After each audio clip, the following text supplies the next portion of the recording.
Thank you for joining Wars of the Rosies. And this video is going to be addressing the second coming of Christ. Taken from the All-Seeing Eye, Modern Problems in the Light of Ancient Wisdom, a monthly magazine written, edited, and compiled by Manly P. Hall. Volume 2, Number 2, December 1923. The Second Coming of Christ. For many years, one great question has been upmost in the minds of religious people. Is this the day appointed in the Bible of the ancients for the second coming of Christ? During the last few hundred years, many have come to teach the way of light, and today many have claimed, or it has been claimed of them, that they were the second coming of our Master. Dozens of creeds have sprung up, each claiming to represent him. Dozens of those who have seen light and have given it to mankind have been pointed to as his incarnation. Many theories there are as to his coming, and many wonder if they would know him when he does come. The world is looking for a world savior, a great one who will bring it peace in sorrow, light in darkness, knowledge in ignorance. But alas, few are preparing the way for such a one, and his reception would indeed be a cold one if he came to the world today.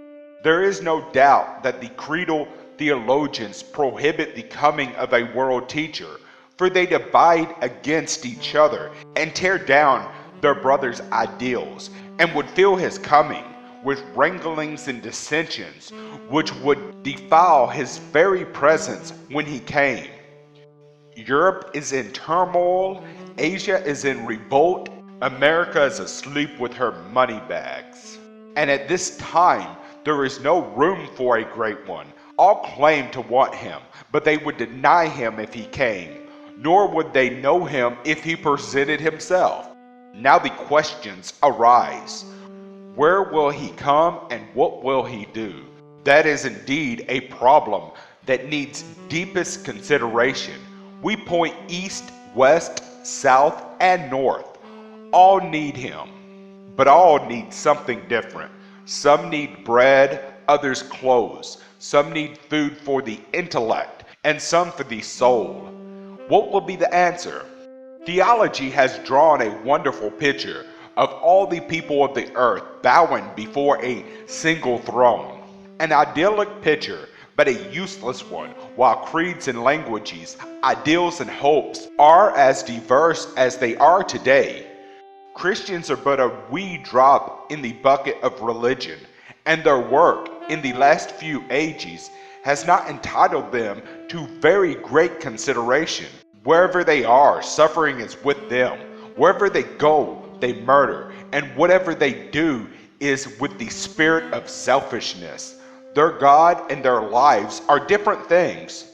Surely, never in this way can they conceive the world at large of the superiority of their doctrines. If we are to have one teacher to bring in light, we must first learn to live together peacefully, that we may remain side by side in his presence without destroying each other, without superiority, and without hypocrisy. The world is rising its eyes into the heavens praying for help, but it is today still crucifying the ones who bring it help. It prays for light, then slays the bearer. In the infinite history of being, man is just about 4 seconds old, and that is very young.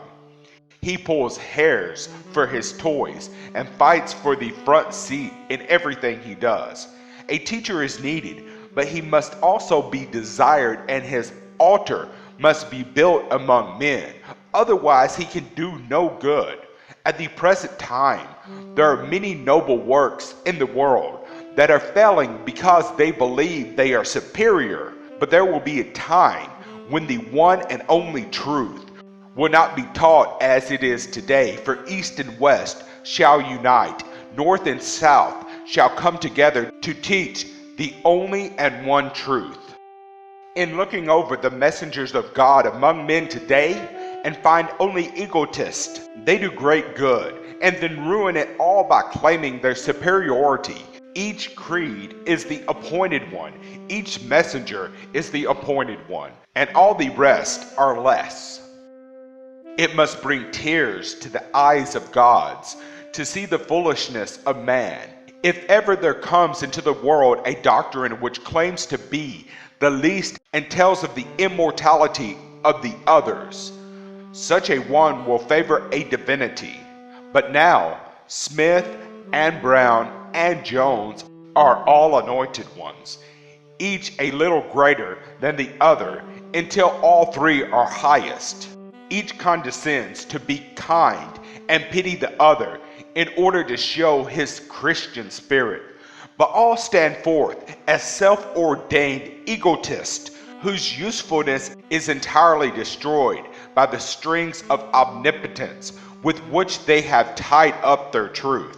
Those who know wait and pray as they have waited and prayed through the millions of years that have passed, for one who is the least among men, who comes without words, and who appears not within the bonds of creed. They seek their teacher among the hills and in the valleys, among the stones and among the stars. They wait, hoping that he shall soon come to redeem his suffering people and bring joy to broken hearts. All wait for the sending of the anointed Son, who is to lead his children from the darkness of ignorance and into the promised land. Hasten the day of his coming by living as though he was already here. He is a spirit, not a creature of this world. He is an essence, not a man. And he christens his anointed and sends them forth unto the souls of men. There shall be a Christ in many lands, for his spirit is legion. East, west, south, and north shall feel his presence. Out of the worlds of men there shall come those to redeem men, and upon their head is the oil of the Christ, and in their hearts are his commandments. For he comes again in the hearts of his children, where he has forever rested, awaiting the day of resurrection. Wait not for the one who comes in the clouds with the chant of cherubim, but rather hail one who comes enthroned in the souls of men. Hail the Redeemer in the brother's heart, and know that from there he goes forth to save his people. He speaks with the voice of the martyr. He gleams out through the meditation of the monk. His sweeping sword shall prepare the way for better things, for he cometh not with peace, but with a sword. When the Christ in the heart of every one of us has stirred and whispered to the Christ in the heart of our brother, then the day of his coming shall be near, and he shall himself come into a world prepared for him by his appointed messengers. Worlds are failing, nations are overwhelming, peoples are torn with strife and discord, and all pray for rest. Pray for the touch of the Lord Maitreya's hand to bring out peace to the soul. They do not know that the hand is in the hand of their brother. They do not know that the voice speaks with the lips of men. If they knew, they would understand that he has come and that the way is being prepared for a new day or righteousness and peace. Thank you for watching.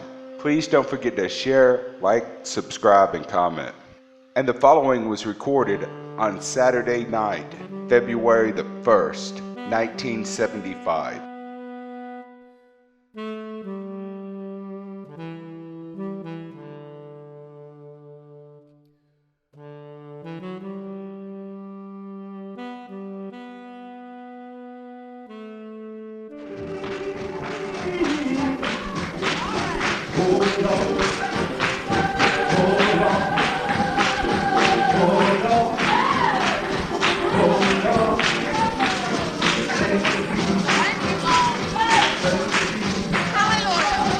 Praise God. Praise God. What do you need tonight?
Let